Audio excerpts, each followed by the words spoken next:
तो बच्चों अब हम थर्ड केस के सीरीज सॉल्यूशन करेंगे। इसमें हमें ये दिया हुआ है, solve the following Bessel's differential equation x d two y by d x square plus d y by d x plus x y equal to 0। तो ये जो हमारे पास में बेसिल इक्वेशन था, इसमें n की जगह 0 जब कर दिया तो ये पूरा टर्म 0 हो गया, और फिर इसके बाद में हम इसमें x से डिवाइड कर सकते हैं, तो हमें ये इक्वेशन मिल गया।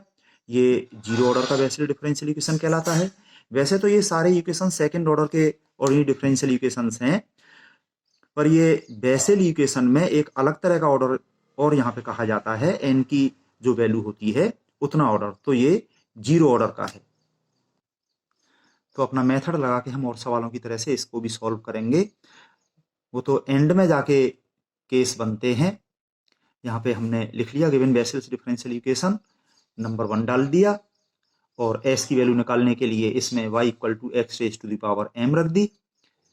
2 बार डिफरेंशिएट करके यहाँ, 1 बार डिफरेंशिएट करके यहाँ, और यहाँ पे y x to the power m जो रख दिया हमने, तो इसमें x का मल्टीप्लाई हो गया, इसमें x का मल्टीप्लाई हो गया, पावर ऐड हो गई, तो हमें ये मिल गया। हम देख रहे हैं इसमें x की हाईएस्ट पावर m+1 है और उससे कम पावर m-1 है। दो जगह चाहे तो हम कॉमन ले सकते हैं, तो m+1 लिख लिया, माइनस उससे कम पावर m-1 ब्रैकेट में, इसमें से m कैंसिल हो गया, और ये माइनस माइनस प्लस वन ये 2s की वैल्यू आ गई। तो हमने इसका series solution y equal to sigma r equal to 0 to infinity a r into x raise to the power m plus s r में s की जगह 2 करते हुए ये मान लिया। अब इस y की वैल्यू को हम इक्वेशन 1 में रखेंगे, और 2 बार x के रेस्पेक्ट डिफरेंशिएट करके, एक बार से dy बाई डी एक्स और दूसरी बार से d2y by d x square निकाल के ये सारा हमने इक्वेशन 1 में रख दिया। तो पहला term x into d2y by d x square जो है, तो सिग्मा में हम x को अंदर ले गए मल्टीप्लाई करके, तो x की पावर ये बन गई, plus dy by d x लिख दिया, प्लस x इंटू जो y की ये वैल्यू हमने यहाँ पे लिखी, तो x को इस सिग्मा के अंदर ले गए, तो x की पावर m+2r+1 हो गई। सिग्मा की लिमिट लिखना जरूरी नहीं है, अंडरस्टूड है, और लास्ट में जहां जरूरत पड़ेगी वहां पे हम लिख लेंगे। तो इसमें हम देख रहे हैं कि इन दो टर्म्स में x raise to power m+2r-1 same है, तो ये हमने कॉमन ले लिया।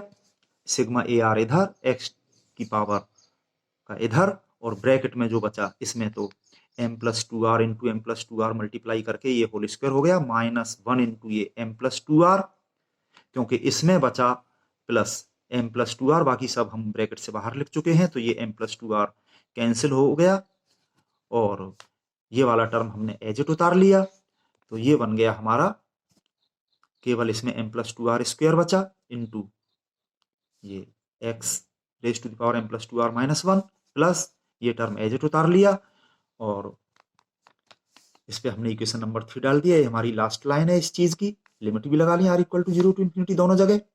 3 is an identity, so we can equate to 0 the coefficients of various powers of x, क्योंकि इस साइड में 0 है, तो स्टार्टिंग करेंगे हम x की लोएस्ट पावर से, जो कि हमें दिख रही है x की पावर m-1 होगी जब इसमें r इक्वल टू 0 होगा, और ये केवल हमें यही मिलेगी। इसमें r इक्वल टू 0 से, इसमें से हमें किसी भी तरह से नहीं मिल सकती। तो इसमें हमने r इक्वल टू 0 जब रखा, तो ये a0 इंटू m, r की जगह तो 0 हो गया, केवल m का स्क्वायर, और x की पावर m-1 होगी, उसको तो लिखेंगे नहीं, उसका कोफिशिएंट लिखा, और इसमें से ये आएगा नहीं, equal to 0। Since a0 is non-zero, so dividing it by a0 we have m square equal to 0. Equation number 4 is indicial equation. It gives m की टू वैल्यूज 0 0, यहाँ पे ये रिपीट हो रहा है, इक्वल रूट्स मिल गए। यहाँ पे हमें पता चला कि ये इसका थर्ड केस का क्वेश्चन है। ये फर्स्ट केस तो सब लोग ऐसे ही मानते हैं जैसा हमने माना, और सेकंड और थर्ड केस आगे पीछे लोग मानते हैं, कोई किसी को सेकंड मानता है, कोई किसी को। तो हमने जिस हिसाब से मेथड में बताया उसके अकॉर्डिंग ये थर्ड केस हो गया।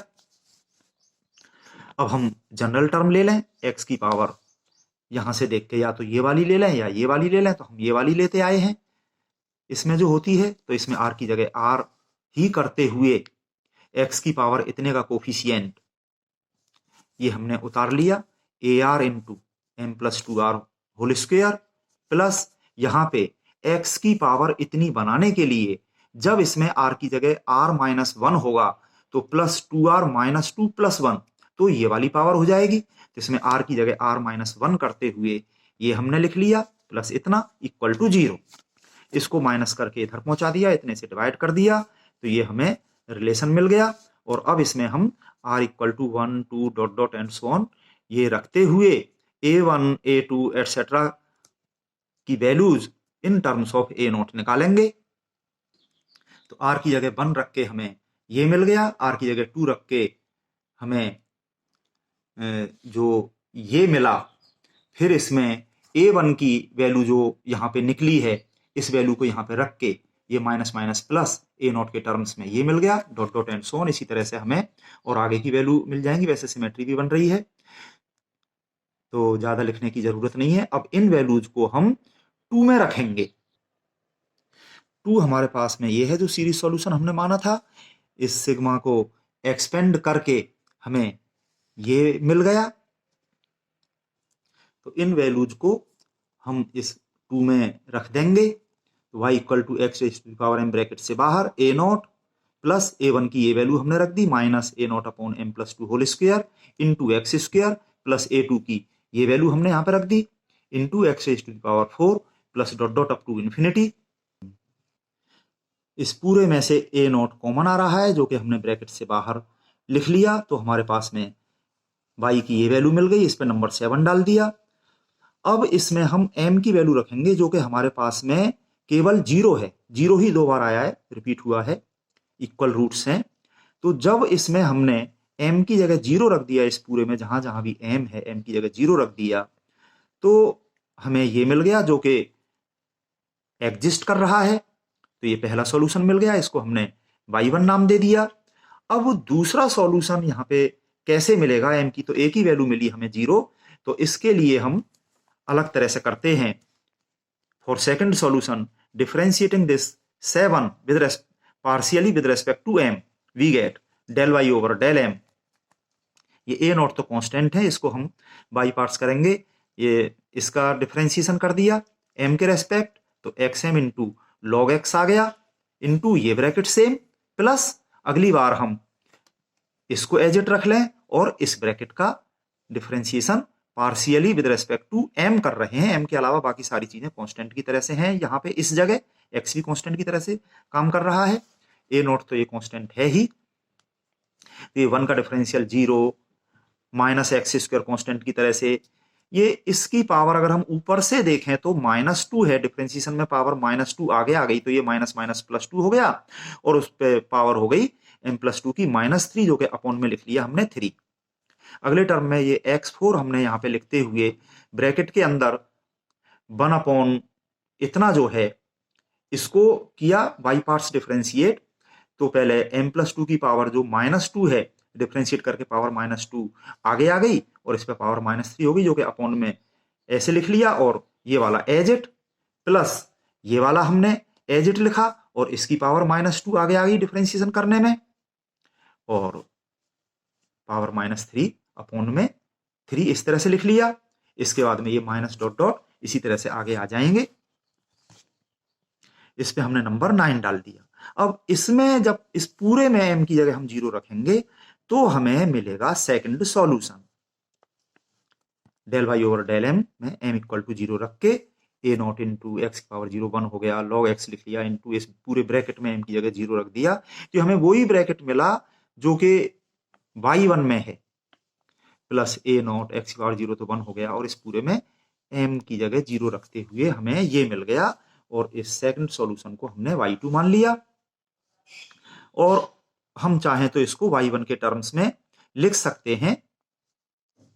ये a नॉट इंटू ये ब्रैकेट हमारा y1 है, बाकी ये log x बचा और अपने हिसाब से इसको सिंप्लीफाई कर सकते हैं, इस तरह से लिखना कोई जरूरी नहीं है। Hence the complete solution of 1 is y equal to C1 y1 plus C2 y2 where C1 and C2 are arbitrary constants, और इसमें y1 और y2 की जो भी वैल्यू है हम अपने हिसाब से यहाँ पे रख के सिंप्लीफाई करके इसका एक अच्छी सी फॉर्म में जो हमें अच्छी लगे आंसर दे सकते हैं। C1 C2 आर्बिट्रेरी कॉन्स्टेंट्स में A0 लगा करके अदर आर्बिट्रेरी कॉन्स्टेंट्स हमने यहाँ पे A भी लिख लिए, और वो y1 में जो आ रहा था ब्रैकेट उसको हमने u मान लिया है, और दूसरी चीज को v मानते हुए वेयर u एंड v यहाँ पे हमने लिख दिया है। तो इस तरह से इसका आंसर देना चाहें तो दे सकते हैं, और भी देखना बुक में इस तरह के आंसर दिए हुए हैं। तो और इसको बॉक्स में बंद करके हम अच्छे से इस पे आंसर लिख दें। ये फॉर्म कोई जरूरी नहीं है, जो भी आपकी y1 और y2 की वैल्यू आ रही है वो यहाँ पे रख के अपने हिसाब से आंसर हम लिख सकते हैं। और एक सवाल इसी मेथड का थर्ड केस का मैं ये करने के लिए दे रहा हूं। बेसिल इक्वेशन ही मतलब नहीं है, थर्ड केस के सारे सवाल हम इस तरह से कर सकते हैं। ये differential equation x minus x square into d two y by d x square plus 1 minus 5x into d y by d x minus 4y equal to 0। तो बुक की हेल्प लीजिए, हमारे नोट्स की हेल्प लीजिए, और सारे सवाल series solution के करिए और अपनी प्रॉब्लम पूछिए।